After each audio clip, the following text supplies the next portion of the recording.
¿Qué tal? Bienvenidos, un gusto enorme, un placer saludarlos. Comienza una nueva edición de Sujetos de Derecho. Recuerden que estamos en vivo en nuestro canal de YouTube, allí nos encuentran como Sujetos de Derecho. Quédate ahí, comienza Sujetos de Derecho, una mirada legal sobre temas sociales.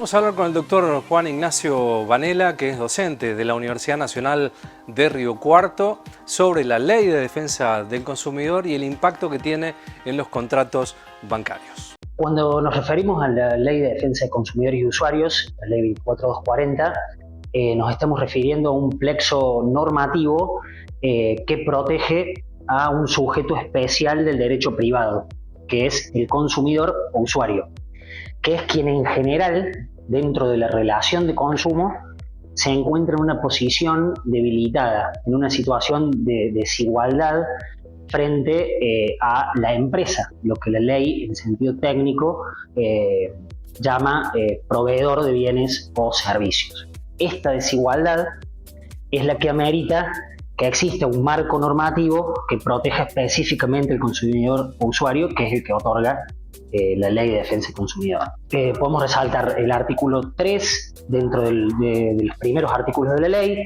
que es el que contempla una pauta de interpretación para todos aquellos casos en que surjan dudas sobre cómo debe entenderse un artículo de la ley. Esta dispone que debe entenderse, interpretarse en el sentido siempre más favorable al consumidor o usuario. Asimismo, en el artículo 37 de la misma ley nos encontramos con otra pauta de interpretación, que ya no es en relación a la Ley de Defensa del Consumidor, sino al contrato de consumo propiamente dicho. Cuando existan un problema de interpretación, una ambigüedad, una vaguedad dentro de una de las cláusulas, siempre debe estarse la interpretación que resulte menos gravosa para el consumidor o usuario. Y por otro lado, resalto también el deber de información, que obliga al proveedor de esos bienes o servicios a otorgar al consumidor o usuario información que tiene que ser cierta, clara y detallada sobre las características del bien o del servicio que ofrece y sobre su comercialización. Pero a su vez, este artículo de la ley agrega algo más importante que técnicamente dice que la información debe ser proporcionada de un modo que resulte comprensible para el consumidor o usuario, que eso abre distintas aristas. Esta norma es de suma importancia porque es la propia ley la que le da una consecuencia jurídica importante, que es que ante la transgresión al deber de información, el consumidor o usuario puede solicitar que se declare la nulidad de una cláusula o de varias cláusulas o del contrato entero. O sea, es muy gravosa la consecuencia que otorga. Bueno, en primer lugar, en los contratos bancarios tenemos una de las partes que es el cliente bancario y la otra parte es el banco. Primero hay que decir que el Código Civil y Comercial de la Nación regula los contratos bancarios y en esa regulación primero establece disposiciones generales aplicables para todos los contratos bancarios y luego regula los contratos bancarios en particular, como es el préstamo, el depósito, el descuento, la apertura de crédito, la caja de seguridad, etc. Lo importante del articulado del Código Civil y Comercial es que establece que las disposiciones aplicables a los contratos de consumo son aplicables a los contratos bancarios. Entonces, simplificándolo, lo que nos está diciendo el código es que los contratos bancarios son contratos de consumo y por lo tanto les es aplicable todo este marco normativo protectorio del consumidor o usuario. En segundo lugar, en nuestro derecho tenemos lo que se denomina el principio de autonomía de la voluntad, que implica que las partes de un contrato pueden libremente decidir si contratan o no Esto se denomina libertad de contratar. Y cómo van a contratar, es decir, sentarse a negociar las cláusulas que van a regir esa relación contractual. Esta se llama libertad contractual. La particularidad que tienen los contratos bancarios es que esta libertad contractual, la de sentarse a negociar las cláusulas, se ve disminuida. ¿Por qué? Porque los bancos trabajan con formularios predispuestos, en los que el cliente bancario debe adherir a sus cláusulas a través de la suscripción, la firma, pero no puede sentarse a negociar el contenido de las mismas. Algunas cosas sí, claro está que se pactan con el banco, por ejemplo, en un préstamo los plazos para la devolución, porque no pueden ser en todos los contratos de préstamo el mismo plazo, los mismos plazos. Pero en la mayoría, la mayor cantidad de contenido de las cláusulas no se pueden negociar. El cliente bancario, adhiere a esas condiciones predispuestas. Para integrar lo que venimos diciendo, lo podemos ver con un ejemplo. En un contrato de préstamo bancario, si por ejemplo se establecen 2 tasas de interés, una para que rija durante el primer tiempo de vida de esa relación contractual y otra para que rija en la segunda vida, en la segunda etapa de ese contrato, pero no se establece de forma clara cuándo comienza a regir la aplicación de la segunda tasa, vamos a suponer que más alta. Por aplicación de lo que venimos diciendo, tiene que interpretarse en favor del consumidor que la primera tasa de interés, la más baja, es aplicable a toda la relación contractual. Otro caso en el que podemos integrar los principios que mencionábamos es cuando un contrato establece una tasa de interés exorbitante. Llegada a la instancia judicial, esa cláusula debe ser declarada nula, aún de oficio, porque la ley es de orden público, y debe integrarse con otras herramientas para decir, bueno, entonces, ¿qué tasa aplicamos si esta resulta exorbitante? Bueno, en este caso se aplicará la que determinen los usos y costumbres para ese tipo de operación. Y lo importante de todo esto es que, por un lado, el cliente bancario conozca al menos una parte de sus derechos para que pueda efectuar un control de cumplimiento personal previo a contratar con la entidad bancaria, y para los operadores jurídicos, por dicho, para los abogados, para que entienda qué puertas se le abren al momento de reclamar en virtud de que determinado contrato o relación encuadra dentro de la normativa de consumo. El derecho humano a migrar está reconocido en la Constitución Nacional en la Ley de Migraciones, la 25871, que establece la migración como un derecho humano esencial e inalienable. Y en realidad, desde la Sala de Derecho Internacional del Colegio y desde el Observatorio Permanente de Migrantes, en el cual participa la universidad, además de la Defensoría del Pueblo y el Consejo Deliberante, nos parecía interesante cerrar el año, o empezar a cerrar el año con el tema de una charla sobre migraciones que pusiera el eje en el régimen actual, puntualmente después de la sanción del nuevo decreto que modifica la ley de migraciones, modifica también la ley de educación superior y la ley 346. De que me parece que es un contexto en el cual el tema de las migraciones vuelve a aparecer con fuerza y que es un tema que debía ser, digamos, abordado desde diferentes instituciones y desde diferentes disciplinas. Por eso, aprovechando el grupo de la universidad, en el cual formamos parte varios de los integrantes, tratamos, digamos, de hacer una visión que abarcara la política, las relaciones internacionales y el derecho. Me parece que en los últimos, por lo menos los últimos 15, 20 años, la política argentina, como en tantos temas, ha sido bastante pendular, donde un gobierno implementa una medida, el otro la deroga, y pareciera que cuando vuelve un gobierno al mismo tinte, del mismo color político, lo vuelve a instaurar. Me parece que en Argentina, quizás desde siempre, ¿no?, existe un debate en relación a la inmigración es positivo o no. Yo creo que está más que claro, ¿no? Ya desde el principio de los albores de la patria, de la nación, la inmigración jugó un rol muy importante, más positivo que negativo. Obviamente hubo momentos, o hay situaciones en las cuales obviamente personas de origen extranjero muchas veces cometen delitos y también obviamente son deportadas. De hecho, la ley del 2003 establece esa posibilidad, la ley de migración. Pero yo creo que en Argentina, a pesar, digamos, de esta visión muchas veces politizada, ¿no? O relativizada de lo político, desde el punto de vista social siempre ha sido muy positivo, incluso en estos días, ¿no? La inmigración siempre dinamiza la sociedad, le da otra visión, la hace más heterogénea. Hoy tenemos en Argentina corrientes migratorias nuevas, incluso, que vienen de África, por ejemplo, que las tenemos en Río Cuarto. O sea, plantean debates que son necesarios, que son interesantes y que sirven para que la sociedad sea más democrática. Gracias a que, bueno, todos los que integramos la sala, además del observatorio, venimos de disciplinas diferentes, de la historia también, tenemos integrantes. Bueno, la idea es esa, ¿no? Que ese debate sea interdisciplinario, necesariamente tiene que serlo, porque el derecho solo no sirve para explicar un fenómeno tan complejo como la migración. Entonces, bueno, desde la universidad estamos puntualmente trabajando en un centro de estudios migratorios, donde estamos, bueno, integrantes o docentes y graduados de diferentes carreras, tratando, digamos, de conformar, digamos, un núcleo duro de temas que nos parece que son interesantes para estudiar y entender la migración.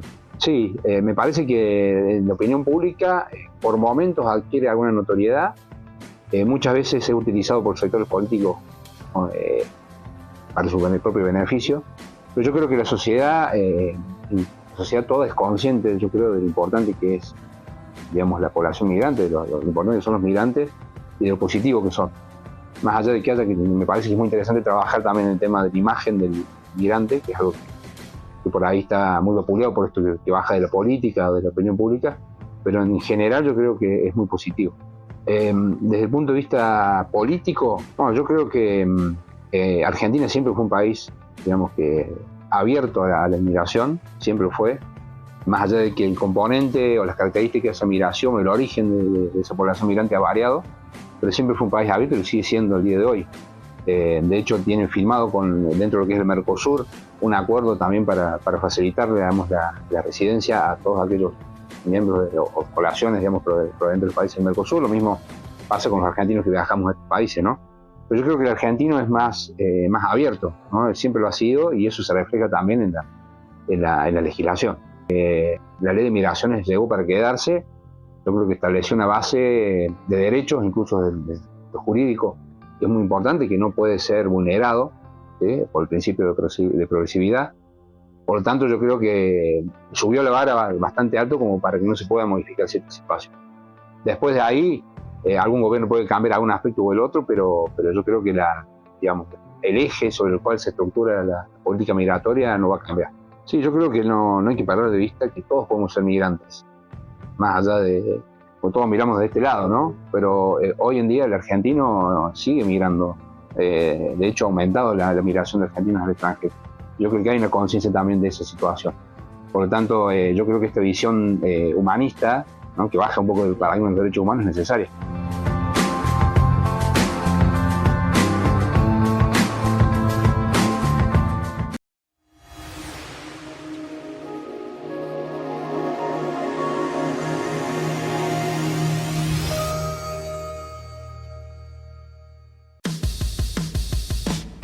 Mirá todo lo que hicimos en Río Cuarto en 2 años. Mirá.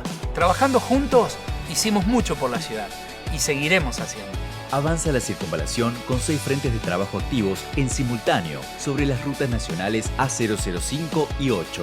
Una obra estratégica para la industria, el comercio, el turismo y la producción agropecuaria de toda la región, por donde circulan más de 20.000 autos y 10.000 camiones cada día. También finalizamos la duplicación de calzada en la ruta provincial 30, mejorando el acceso a los barrios cercanos y fortaleciendo la seguridad vial en el corredor turístico más importante del sur provincial. Además, ya está en marcha un plan de pavimentación de 100 cuadras que beneficiará a vecinos de 5 barrios y mejorará su calidad de vida. Córdoba eligió invertir en infraestructura vial porque es la base del desarrollo productivo y del progreso. Acá el tránsito es bravo, la circunvalación es una gran solución.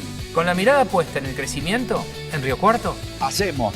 Gobierno de la provincia de Córdoba. Hacer para crecer. En Veterinaria Mendieta nos ocupamos de tu mascota y le damos toda la atención que necesita. Clínica, accesorios, peluquería, alimentos balanceados, ecografías. Veterinaria Mendieta, el mejor premio para tu mascota.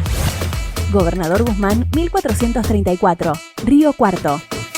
En el Colegio de Abogados Río Cuarto velamos por la protección integral del ejercicio profesional en todos sus ámbitos y tenemos como eje la capacitación y actualización constante, con el firme propósito de proteger los derechos de nuestros colegiados. Colegio de Abogados, en Alvear 924, Río Cuarto. Mirá todo lo que hicimos en Río Cuarto en 2 años. Trabajando juntos, hicimos mucho por la ciudad y seguiremos haciendo. Construimos y ya están en funcionamiento los nuevos edificios de la Escuela Secundaria de Oficios en Barrio Ajec y de la Escuela Proa en Alsina, porque la educación es prioridad. Estamos por finalizar el Centro de Desarrollo Infantil en Las Golondrinas y Obispo Buteler, un lugar de contención y atención integral para niñas y niños en situación de vulnerabilidad. También inauguramos el nuevo parque del ex Hospital del Sur y el Polideportivo Social en Barrio Fénix. Pronto se sumará el de Barrio Alberdi, consolidando 6 espacios para la integración comunitaria, el deporte y la cultura. Y avanzamos en la puesta en valor del Autódromo Parque Ciudad de Río Cuarto para recibir eventos deportivos de jerarquía, generando empleo y dinamizando la economía regional. Córdoba eligió invertir en obras que generan oportunidades y progreso. Cuando hay educación y se construyen espacios para los vecinos, hay esperanza. Con la mirada puesta en el crecimiento, en Río Cuarto, ¡hacemos! Gobierno de la provincia de Córdoba. Hacer para crecer.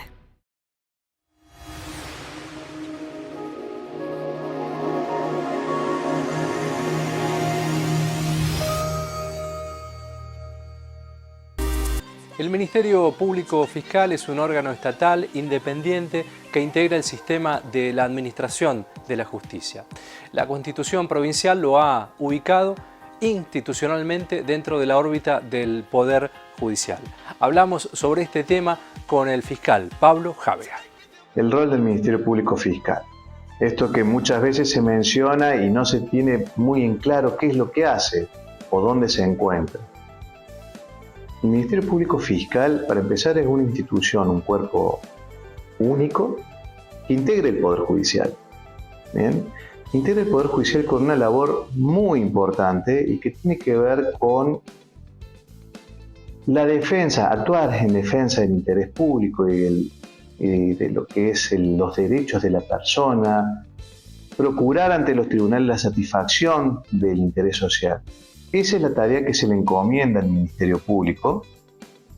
Bien, es una tarea que se encuentra proyectada en la misma Carta Magna nuestra, en nuestras constituciones, y dentro de esa tarea esencial, el Ministerio Público se integra de un cuerpo de funcionarios a los que se le da diferentes tareas, pero que cada uno representa al Ministerio Público Fiscal como en un todo. Bien.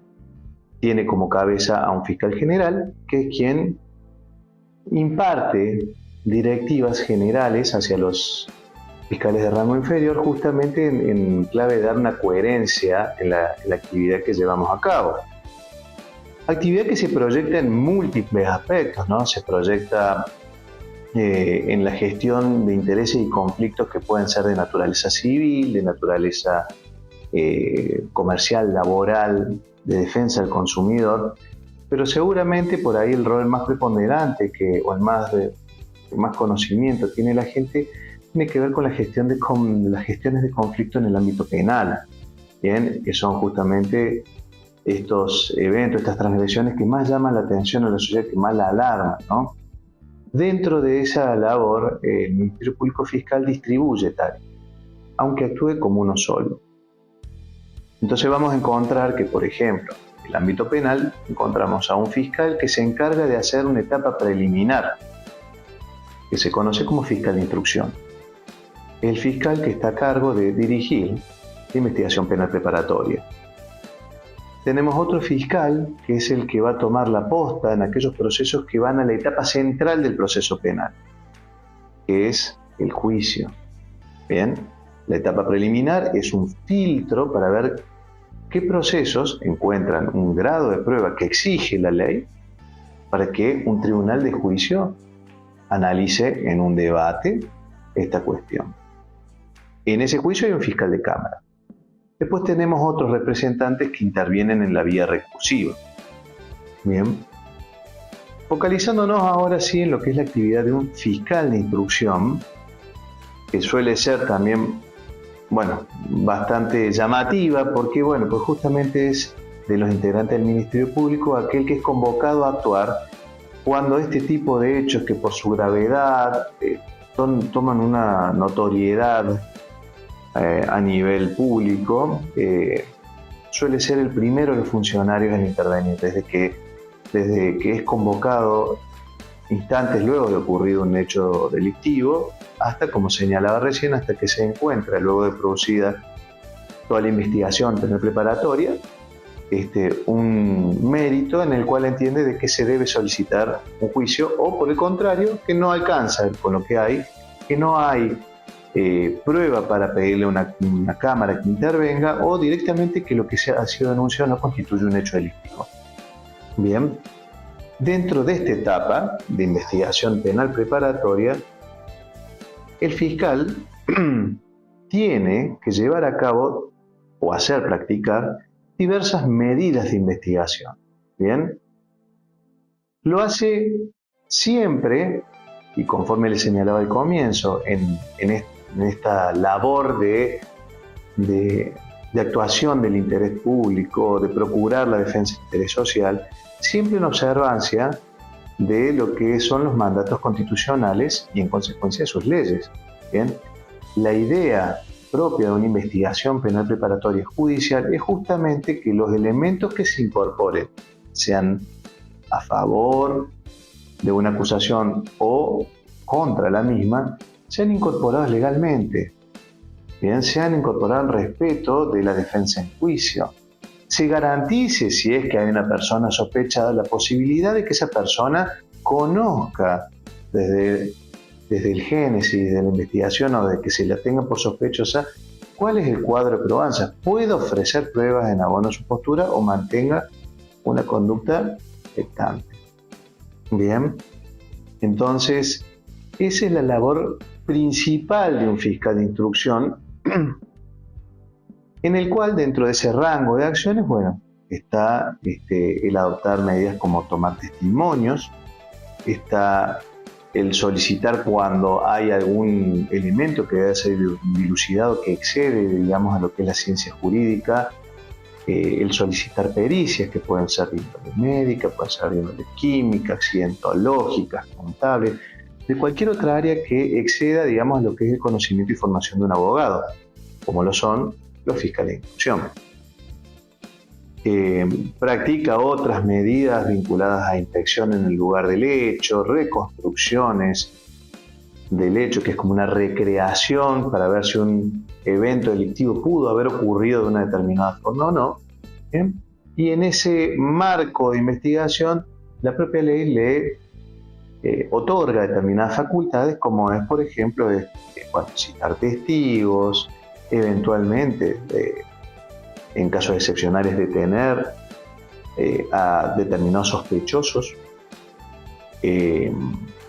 cuando se trata de delitos que tienen una determinada entidad, siempre reprimidos con pena de prisión, y que se verifique una situación de riesgo hacia el proceso.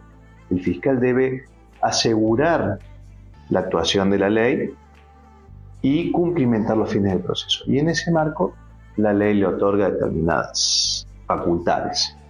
Bien, para ello, a su vez, cuenta con un equipo, ya sea de funcionarios o de auxiliares, que colaboran a diario y con mucho compromiso en la gestión de todos los conflictos que son puestos a conocimiento, ya sea por parte de la autoridad policial, puesta en conocimiento de un hecho delictivo, por parte de particulares que concurren directamente a la Fiscalía o a la Unidad Judicial, que es el brazo del Ministerio Público Fiscal en el barrio. Bien, es el brazo de los fiscales en el barrio. De hecho, si bien están generalmente muy próximas a alguna comisaría, no debe identificarse y asociarse como una autoridad policial, en el sentido de integrante del Poder Ejecutivo, sino que es propiamente una proyección del Ministerio Público judicial, ¿bien?, que está ahí predispuesta justamente para escuchar aquellos conflictos que son traídos a conocimiento por los vecinos, orientar. Muchas veces hay determinadas situaciones que plantean los vecinos que no se deben canalizar, no es conveniente canalizarlas por una vía penal, ya sea porque el hecho que se comunica no constituye un delito, ya sea porque el interés manifestado es por ahí resolver esta cuestión de otra forma, que puede ser a través de una mediación, y por lo tanto no resulta conveniente articular una vía que procura una sanción.